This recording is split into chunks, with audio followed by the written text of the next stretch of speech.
Hello everybody, my name is Pravus and welcome back to more Democracy 4 in the USA. We have three political parties and we are the Futurist Party, playing as liberal capitalists trying to build up a free but somewhat technocratic society if at all possible.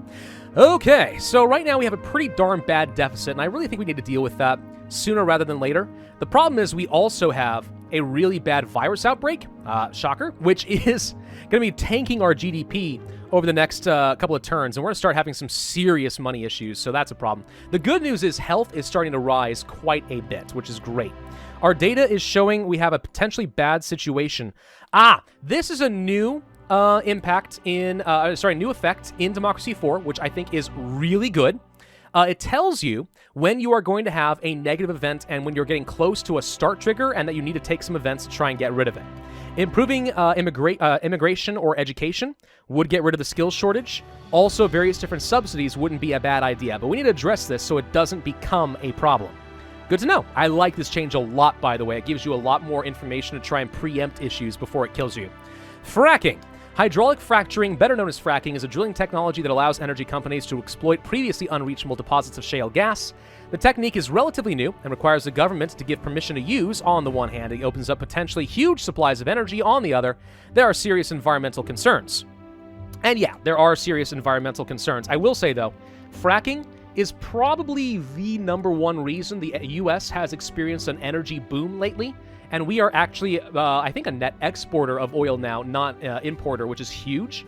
And we're not very reliant on a lot of other countries for our energy needs. It's huge economically for the United States. Big deal. In fact, it's one of the reasons, I think, that we even saw a big economic recovery during the Obama administration was in part because of fracking. This is going to work well for the groups I'm already trying to curry favor with. It will upset environmentalists and likely hurt the environment. It does not. Interesting. So the environment takes no downside unless oil supply does that. The GDP boosts, and the environmentalists are upset, but that's it. Okay, good. We have a huge budget deficit. I think the next thing for us to do is probably to raise up the income tax, and I hate to do it. I really do, but I think we kind of have to in order to try and get a lot of extra money. Now, the thing is, income taxes here, they're supposed to be progressive, right? But let's be honest, they do tend to squeeze the middle income quite a bit because the rich don't always rely on basic income in the form of salary in order to make a lot of their money. Once you have a lot of income, ideally, if you're smart, not all rich people are smart, but if they are, they use their money to invest it so it makes money for them in order to start being more tax efficient in the form of capital gains, et cetera, et cetera.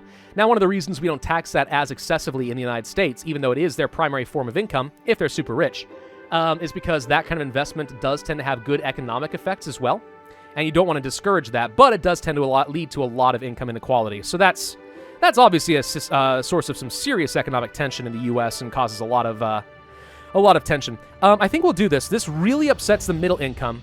Middle income people tend to feel the squeeze of the income tax a little bit more than anyone else. This will upset capitalists, but I think we need it because I need money. I need it. So we're going to raise taxes quite a bit in order to try and deal with this. What's this? The death penalty. Ooh, that's new.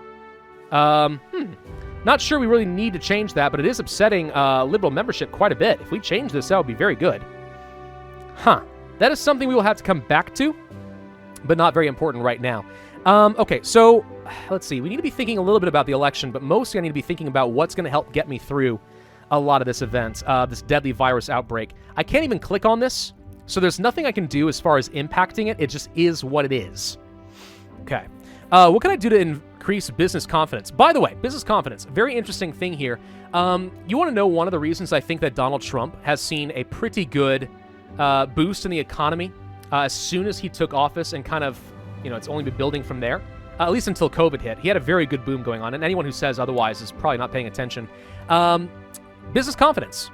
Business confidence tends to go up a lot when people who are not talking about raising corporate tax rates and stuff are going into office. So that's, I think, one of the big reasons we actually saw a huge economic boost in the United States during the Trump presidency until the virus hit, was just because he was doing things that made business people a lot happier and more confident, so they were willing to invest. Building this up would probably be very good for me. You can see here that it actually does improve the GDP. Stability is a major thing. If we were to fix this, that actually would build up a lot of good things, including liberalism, immigration, foreign relations. All of these are really good. So anything that's going to drastically reduce stability, we need to get rid of. Government debt's a big part of that. But so far, honestly, is not that bad. Not that bad at all, considering where I expected it to be. So, yeah, we want to be keeping stability up, but, yeah. So, foreign relations, no, that's not what I wanted. Business investment, what else could I do? Confidence, sorry. Reshuffling the cabinet, so big political changes actually reduce it, so I didn't realize that was a thing. The more we reshuffle our cabinet, the more businesses are feeling antsy, because they don't know politically what things are looking like. Dealing with our government debt would be good. There's not a lot I can do to improve this, actually. I think this is kind of what it is. All right, so we're actually not going to worry too much about it, but it would have been cool. It would have been cool. Let's see. Rent controls? No. Female genital mutilation ban. Totally agree with this. Surprised this is in Democracy 4. This is something you had in Democracy Africa, where it's actually more of an issue. I don't think this is an issue in the United States. Maybe it is, and I have no idea. We can improve this. I mean, it's super duper cheap, and it's only good for me. It upsets conservatives, but I'm okay with that, and it actually improves gender equality quite a bit, which I wonder if that is shown here in the U.S. stuff. Where's the policy I literally just passed? There it is. Gender equality. There it is. Okay, it's terrible. It's terrible in the U.S., apparently. The Gender Discrimination Act is not helping, so it's not very strong. We have legal equality. Positive action. This is one of those things where, like, I think gender equality is important. I don't know how much I agree with positive action, but kind of for the same reasons that I'm generally opposed, like, ideologically to affirmative action. Not because I don't see the value of what people are trying to do. It's one of those things where I think it's done with really good intentions, but often has really nasty side effects that people don't really pay attention to enough. Same thing there with, like, affirmative action for women. Though I definitely want to see women doing more as far as active in, like, business and tech and politics, etc. I think that's very important. But anyway, compulsory school sports. This is a cheap thing for me to do, and it's just straight out good for our health and reduces obesity. How is obesity doing? It should be plummeting, and it looks like it is. We're trying really hard to deal with this because this actually helps reduce health care demand. And since this took a major jump during the virus, I need to alleviate pressure as much as I can. Though surprisingly, it has no effects. That does not sound right, but okay. Where's education? That's all under public services, right? So we need to do some education initiatives pretty soon, though we're out of political capital at the moment, so let's move on. There it is. Okay, I was going to say there's probably going to be a negative event associated, and there's the hospital overcrowding. So this is huge. Parents are very upset. Retired are very upset. I need to reduce the healthcare demand, and that mostly comes just by having generally good health and wellness. Frankly, pragmatically speaking, even if the United States cannot work toward, like, a comprehensive healthcare service, whether that be privately based or voucher-based or insurance mandates or even just an outright state healthcare system in some way, it would be very beneficial for the United States, pragmatically speaking, to have wellness initiatives in the USA. Now, there's an argument as to whether that's an appropriate use of government money and power, but pragmatically speaking, that would be huge. Just outright reducing the need for healthcare for people would go a long way to, one, reducing the costs because there's not as much demand, and healthcare is still very much affected by supply and demand, though there is some elasticity involved.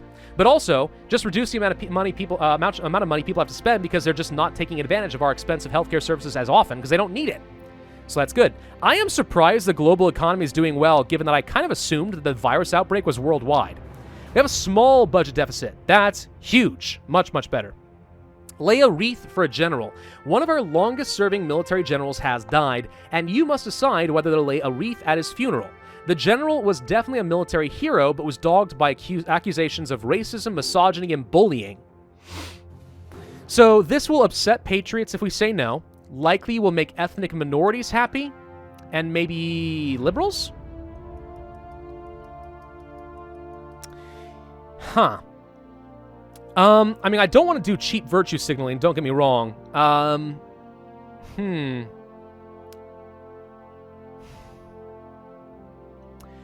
I'm gonna not lay the wreath, though I think that both are pretty viable from my position.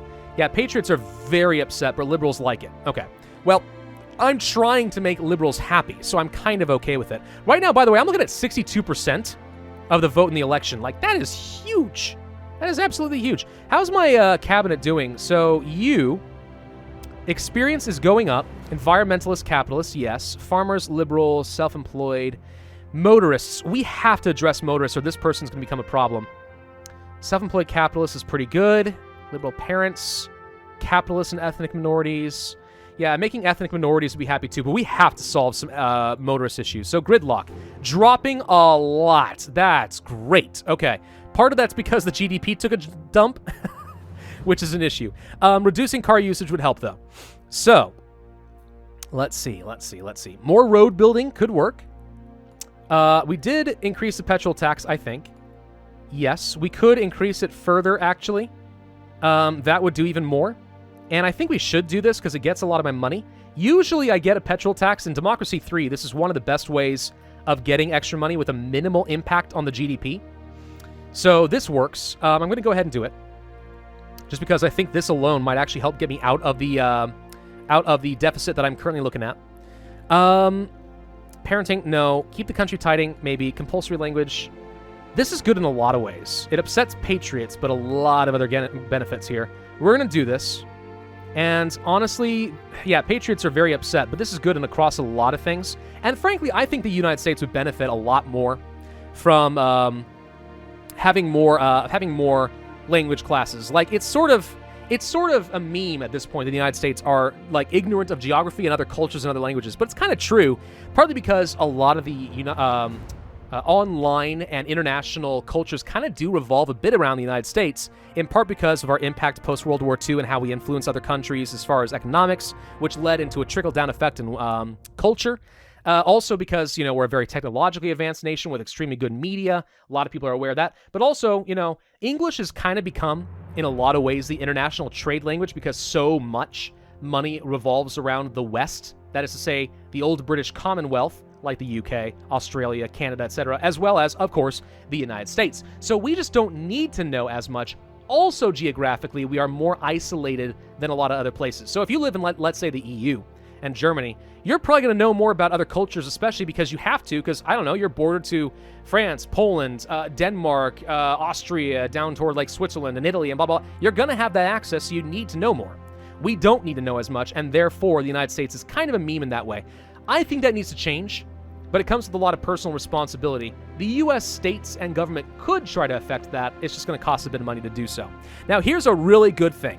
Antisocial behavior is gone. Alcohol abuse is gone. That's awesome. Now we're also looking at a $55 billion surplus every quarter. That's massive. We're looking at an extra $120 billion per year going toward paying off our debt. Awesome, awesome news. Tonight, news headlines. All over the country, there are young, bright, intelligent students denied the chance to study at university because they come from poor families. Yeah, this is an interesting thing right here. It's actually a very good use of government money. Pragmatically. Again, like, the free market side of me is like, any distortions in the economy is bad. But, like, really speaking, though, pragmatically, from, like, a social democrat perspective, which I am more sympathetic to than I used to be, like a few years ago when I did Democracy 3 videos. Investing in education is a very good thing from a governmental perspective. Whether it's the role of government is another question, but it tends to reap pretty good benefits. A more educated society is always more lawful, it's more innovative, it's more productive, you get more tax income, also quality of life goes up. It's just good in every way. So that's the thing that's good. Now, do I think that everyone should go to college regardless of financial circumstance and blah, blah, blah? No. I mean, I would like finances to not have to play a role. But I also think that the government constantly throwing lots of money in the form of tuition subsidies and guaranteed grants is one of the reasons the United States has seen a massive tuition explosion in costs. Like, it's way above inflation. And that's partly because of guaranteed cheap government money to people who, frankly, are being told they need to go to college, and maybe they shouldn't.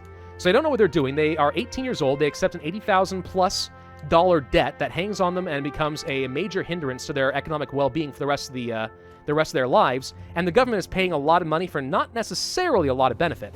I think that government subsidies for education are good, but they really need to be merit-based, not necessarily financially based. Though there is room for that. There is some room for a progressive system that helps other people out. It's just that giving money to people who really shouldn't be going to college is not actually going to help them. It just helps, kind of hurts everyone else. So you have to be somewhat realistic about these things, but it's kind of a politically unpopular thing to say, because you don't want to say, that poor people shouldn't have an opportunity. They need to have an opportunity. I'm all for it, but you gotta be careful is what I'm trying to say. Just gotta be careful. Okay, we've lost some popularity with some of our ministers, and that's an issue. But we'll get there over time. Traffic congestion's starting to build back up again. Road building, we could improve this. It would be expensive, but it would do a lot to reduce congestion. It does, however, also increase car usage, which doesn't actually help me much. So we need to do things like, let's say, congestion charging. Now, this would upset a lot of people, but it would probably greatly reduce traffic congestion and car usage because in large cities, we basically start just charging people who are driving through congested areas. Not sure that's really good for me, though. Telecommuting is the way to go, I think. This is going to make commuters happy, but reduce their membership. It's going to reduce car usage. It's going to probably be good for a lot of people. The only downside is it's expensive. But, reducing car usage by 13% is massive. Massive. And I'm okay with trade unionists being happy as long as their membership doesn't go up. So this is okay. I'm curious what the telecoms industry does. So we're going to pass this at max. Because we have a surplus, we can afford to do some things. Where is that telecommuting initiative? That's not it. Is it under transports? Yes. Okay. What does telecoms industry do? This is new. In most countries, the telecom industry is privately owned with competing companies, but the state may wish to nationalize it. So this is where some people are coming along and saying we should have nationalized things like our phone system, our internet system, etc., etc. And there's arguments to be said about that because, of course, there's monopolies being had on local levels for utilities, and that is a bit of an issue. By the way, that's actually one of the things that was really one of the sneaky issues with. Oh gosh, I've already forgot what it was called. I'm blanking, and I'm an idiot. And y'all, help me out. What was the thing that people were really upset about with the internet control and free internet freedom? You're blanking too? Yeah, now I'm blanking. I'm an idiot. You know what I'm talking about. It was the free internet thing that was going on there. People got really upset with the with the regulation systems in the United States. Anyway, that was one of the things that was kind of sneaky. Everyone makes it about internet freedom as far as like freedom of speech, and I get that. That I agree with. But it actually was also a way of re-regulating internet companies a little bit in the United States to make them a bit more regulated, like telecommunications, electricity, water, etc. So that was a more nuanced issue than some people made it out to be. But anyway, technology, GDP, blah, blah, blah. So the more the telecoms industry goes up, the more the GDP goes down? Is that it? I don't know. This is one of those things where it's enough middle of the road. I can't decide if going up or down is good for me. Maybe it's good. Yeah, I don't know. Hospital overcrowding is just so bad. It is starting to go down. Private healthcare is surprisingly not going up. We could reduce state healthcare services, but I don't want to do that. Obesity is dropping rapidly, but we need like another 15%. This is going to do it. With what we have right now between junk food taxes and health food subsidies, we have enough that will get rid of obesity. It's just a question of how fast we want to go. Respiratory disease is mostly fixed by improving the environment, which is usually mostly impacted by car usage and the GDP. Gig economy is ticking down a little bit. Environmental protests. Net neutrality! Brain, there it is. I knew I would figure it out eventually. Net neutrality. God, I'm so stupid. Okay, I'm excited that I figured that one out. Okay, anyway, let's not stick on that. What else we got here? So now that we have some money, what I think we do is we go to the rural development grants with the intention of greatly improving poor earnings, because rural areas are going to be getting developed more, reducing unemployment, improving equality, making farmers super duper happy, improving the GDP. Car usage goes up, yes, and that is an issue, but I think this is good. Now, whether I want to go an absolute ton is another question, because it does cost a lot of money. This alone would be pretty big. I think this is fine for now. We could improve it later, but I'm going to go with what we've got for now. So let's do that. What else can we do? That's it, actually. That was an extremely expensive thing for me to do. All right. I think we can get one more turn in this video. I lose track pretty quickly as far as whether or not I've done 4 turns or 3 turns. It's a bit of a problem. A message. One of our ministers is disloyal and wants to leave. Suggests that we do childcare. The reason why she's upset is because parents are really mad at me. And we need to fix that. People smuggling. A large number of people have been caught entering our country inside cargo containers in an organized attempt at people smuggling. We've seen this from Democracy 3. Okay, we can allow them to stay, which will likely upset patriots, but make ethnic minorities happy, or we can deport them. I will allow them to stay. Conservatives and patriots are upset. Liberals like it. Ethnic minorities like it. This is good for me. I'm happy with this. Budget surplus is still fine, and that's partly because we are doing really well in the GDP. I kind of agree with her that we could do something to make parents happier. Adult education subsidies are relatively cheap. Oh, wait, no, I'm sorry. This has nothing to do... Okay, I'm thinking of, like, the adult, like, classes, parenting classes. This is really good for just education and reducing skill shortage. This is good across the board. Like, education and productivity going up is good, and this will help prevent the skill shortage from firing. So I think this is worth it. I'm actually thinking that this is worth maximizing. So let's do that. But what I really wanted to do was look for something to make parents happy. Free parenting classes could be good. Population going up is not necessarily what I want, though. Let's take a look at parents real quick. So parents are upset because of firearm, and they're mostly upset because of negative events. Hospital overcrowding, doctor strike, and respiratory disease. Harder for me to deal with than you might think. We could improve child benefits, which is basically tax reductions for having kids. This makes me seem more compassionate. Socialism membership is not good. Population going up is fine. Most of this is good. It just upsets capitalists. That said, it also costs a lot of money. The biggest thing as far as making parents happy will be getting rid of these nasty events, and trying to get rid of things like hospital overcrowding has to play a role. The doctor strike is just not improving at all. We could try to do something to reduce this. I could just, like, ban trade unions, and that would go a long way. But still, parenting classes, I don't think it's great, but it does make parents happy at a time when I desperately need it. I don't really like the idea of improving our population, but maybe it's good. We're also going to just go ahead and pass a Keep the Country Tidy campaign. Not that I need it per se right now, but it does, improving the environments over the next 8 turns could be really good for me, as far as trying to preempt some of the really nasty negative events that we are looking at. Okay, I'm out of political capital. I think that's going to have to do. The poor love me. Socialists are surprisingly happy considering. Commuters and motorists are a big issue. Middle income because of the income tax, that's a problem. Parents are a huge problem. We might lose one of our ministers, and that sucks. But this is the best I can do right now. Our popularity is looking good. We have a surplus, and we are gradually trending down on a lot of really important negative events. So I'm happy with how some of this is going in the U.S. Long way to go, though. Hope you guys are just going to stick around into the next video and see what we do. Thank you all for watching. Hit that like button if you did enjoy this video. Leave a comment respectfully in the comment section down below. Make sure you subscribe and hit that notify bell, and I will see you guys next time.